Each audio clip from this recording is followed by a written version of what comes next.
आपल्या कसबे दुसाने गावातील एक सर्वसाधारण कुटुंबातील ज्याचे आई वडील त्या ठिकाणी मजुरी करत होते अशा कुटुंबातील सर्वसाधारण कुटुंबातील विकास मोरे आणि विशाल धनराज महाले आणि विकास संजय मोरे आपल्या गावातील सरपंच प्रतिनिधी राजेंद्र तानका मोरे यांचा पुतण्या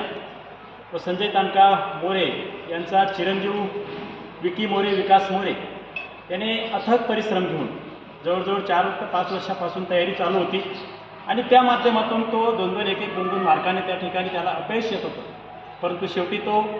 कष्ट आणि मेहनतीच्या आणि जिद्दीच्या जोरावर आज मुंबई पोलीस म्हणून त्याचं त्या ठिकाणी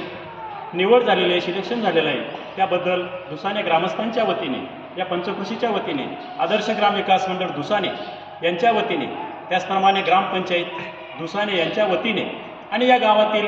खास करून तरुणांच्या वतीने, या गावातील रिटायर्ड फौजींच्या वतीने, या गावातील विद्यमान फौजींच्या वतीने, जे सैनिक भरती झालेत अशा पोलिसांच्या वतीने, या सर्वांच्या वतीने आणि उपस्थित बांधवांच्या वतीने मी त्या ठिकाणी त्यांना सर्वांच्या वतीने त्यांना हार्दिक त्यांचं शुभेच्छा देतो. त्याचप्रमाणे ज्याचे वडील काही दिवसापूर्वी वारले धनराज महाले, त्यांचा चिरंजीव विशाल धनराज महाले याने सुद्धा त्याची आई मजुरी करते, 150-200 रुपये रोजंदारीने जाते. परंतु विशालने ते स्वप्न माझं या पुराशी बाळगून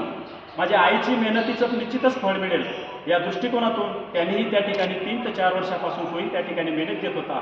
आणि मुंबई पोलिसाचं मी एकदा पोलिसाची वर्दी चढवून माझ्या वडिलांचं, माझ्या आईचं स्वप्न त्या ठिकाणी पूर्ण करेल आणि त्या मेहनतीच्या आणि जिद्दीच्या जोरावर, कष्टाच्या जोरावर त्या ठिकाणी जे काही उद्दिष्ट त्यांनी दोघं मुलांनी या ठिकाणी साध्य केलेलं होतं, ध्येय आणि उद्दिष्ट साध्य करण्यासाठी त्या ठिकाणी मेहनतीची गरज असते. आणि ती मेहनत अनेक विद्यार्थी, अनेक पोलीस भरतीत आणि सैन्य भरतीत आपल्या गावाचे नाव त्या ठिकाणी परिसरात लौकिक होतं आहे. त्याचप्रमाणे आज या दोघं मुलांनी जिल्ह्यात आपल्या गावाचं नाव लौकिक केलेलं आहे. बाकीचे जे मुलं आहेत तेही यांच्या पाठीशी आणि यांच्या मागोमाग तेही त्या ठिकाणी प्रयत्न करीत आहात आणि त्यांनाही यश येवो. आणि या मुलांना आज मुंबई पोलीस म्हणून लागले ते मुंबईचे आणि काही दिवसानंतर आपल्या निजामपूर पोलीस स्टेशनचे API म्हणून येवो असे मी आपल्या सर्वांच्या वतीने महादेवचरणी प्रार्थना करून त्यांना सर्वांच्या वतीने शुभेच्छा देतो, सदिच्छा देतो.